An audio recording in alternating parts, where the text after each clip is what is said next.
When we play musical harmony, it's very rare that we'll play a root position chord and then be asked to travel to the root position chord immediately above that chord we were just playing. So for example, in harmony class, we rarely went from the 1 chord to the 2 chord. And we never went from the 2 chord to the 3 chord. And we never went from the 3 chord to the 4 chord. Music doesn't really work, box harmony doesn't work that way. We don't usually play a root position chord and then go to the one right above. Except in one instance, where we do all the time. We're constantly confronted with the 4 chord going to the 5 chord. The subdominant triad being used as a predominant chord to the 5 chord. In fact, in most of your RCM ear tests, it's always like 1, 4, 5, 1, right? So 1 doesn't go to 2, 2 doesn't go to 3, 6 doesn't go to 7, but 4 keeps going to 5. It's a hard maneuver to learn. It's difficult because it's so easy to get parallel motion. Why is it easy to get parallel motion? Because the 4 chord and the 5 chord do not share a common tone. In the first 2 videos, we didn't do anything that didn't have a common tone embedded in it. And it allowed us, that common tone allowed us to orient our right hand into the piano and maneuver our other voices around that as a pivot point. But when you go from the 4 chord to the 5 chord, there's no common tone. All the voices have to move, and one of them even has to jump. So it's a little stressful, but we have to do this now. I can't leave it for later. We have to do it now. So here's what you need to know. When you play a triad in root position and your left hand goes up a major second to the root of another triad, the root of the first chord skips down and the other 2 voices step down. I'll say that again. Your left hand plays a root, and then it plays another root a major second up. The first chord, wherever the root is, will skip down a note, and the other 2 voices will step down. I'm going to do it in C major, so it's as clear as possible. Let's pretend we're in C major and going from the 4 chord to the 5 chord. In C major, the 4 chord is F, and the 5 chord is G. So here's a root position 4 chord, and I even have my thumb down here. Now my left hand goes up to G, that's a major second, and I need to get to a G chord in this hand. To prevent parallels from happening, this hand needs to travel in contrary motion to my left hand. So all the voices need to move down. And what did I say earlier? The root of the first chord is going to skip down. The other 2 voices are just going to step down. Let's see if it works. Skip.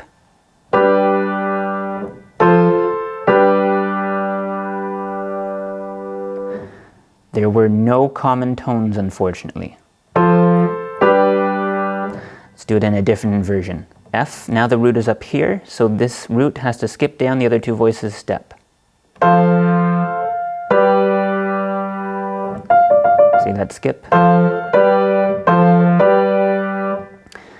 If this is the inversion of my right hand, this is going to be the skipping voice because it's the root.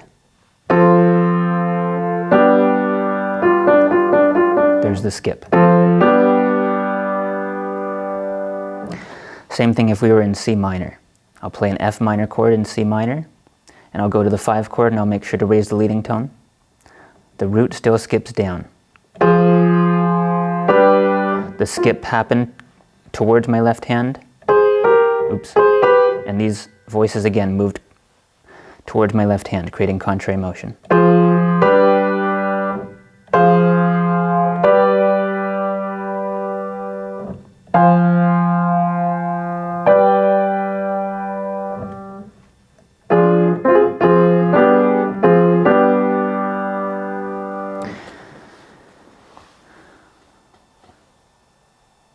Maybe it looks easy on the camera, but go try it.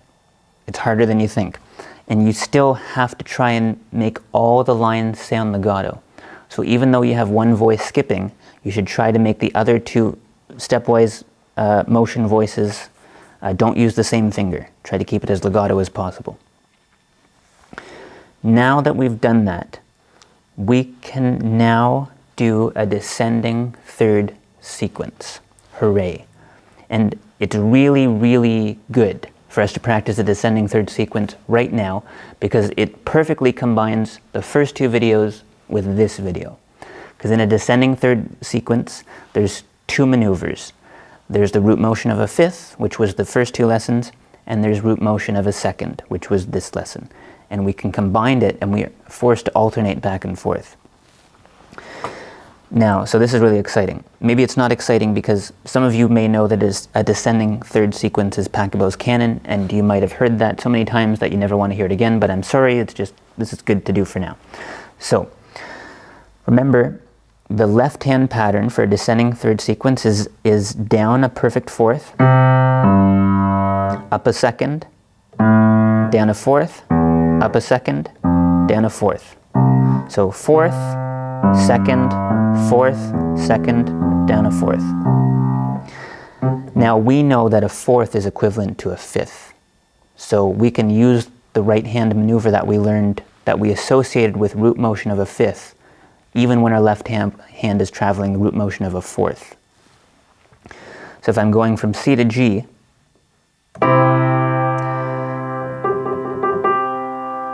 the fifth is the common tone, and the other voices move by step.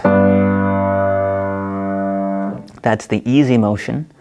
That's the easy maneuver we learned in video 1 and video 2. Now the hard thing. The next chord is up a second. My left hand is going to step up a major second to a new root.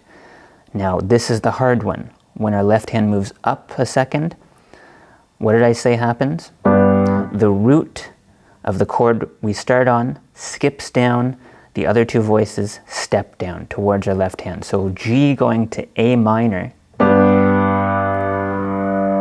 G is the root, it's going to do its skip thing. These two voices are going to step down. And I got a very nicely formed A minor triad. I'll start the sequence again. Down a fourth or a fifth, depending on how you think about it. Now this is root motion of a second, ascending. Skips, steps. Now we're traveling a fourth down. We had that common tone, it was easy. There's the maneuver from video 1 and video 2. Now E is stepping up to F, the new root, which means this chord, the root skips down, and the other voices step down. And finally we can finish it off with root motion of a fifth maneuver. All together. Root motion of a fifth or a fourth. I'm going to say fifth even though I'm moving a fourth. Root motion of a fifth. Root motion of a second. Root motion of a fifth. Root motion of a second. Root motion of a fifth. Different inversion. My common tone is here. Now I have to move the root motion upwards. The root of the chord skips down. Root of the chord skips down.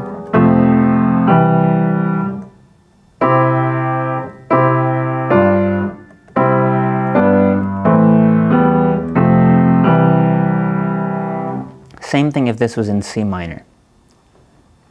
What inversion should I do? So many options. We're going from 1 to 5, and we're not going to raise the leading tone for this 5 chord because we're in melodic minor and we're moving down. So here's the 1 chord, connected to the 5 chord, root motion of a fifth. Upwards, root motion of a second. The root skips down to its diatonic skip, E flat. These are going to step down, this skips down. Root motion of a fifth, root motion of a second, root motion of a fifth, root motion of a second, root motion of a fifth.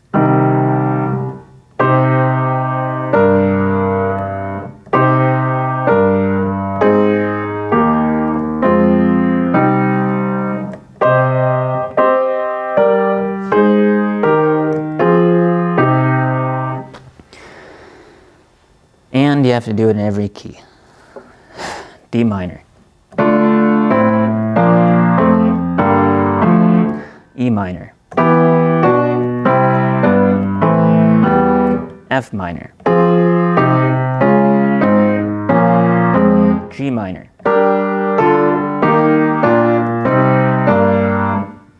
major keys too. Here's, I don't know, D major,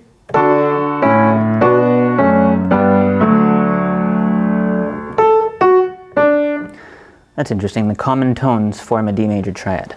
Fascinating. Learn something new every day. So, on my Classical Context website, you'll find, if you click on the keyboard harmony button, you'll find some worksheets that coincide with these video lessons. The worksheets cost a little bit of money, but a guy has to eat. So if you could pay a few bucks, you'll get the worksheet that accompanies this video, and everything I said and all the things I played are actually written out in notation on the worksheet. So you don't have to keep watching this video. You'll just see it. And it even has the fingerings that I used to create legato lines. Print it out, put it on your piano.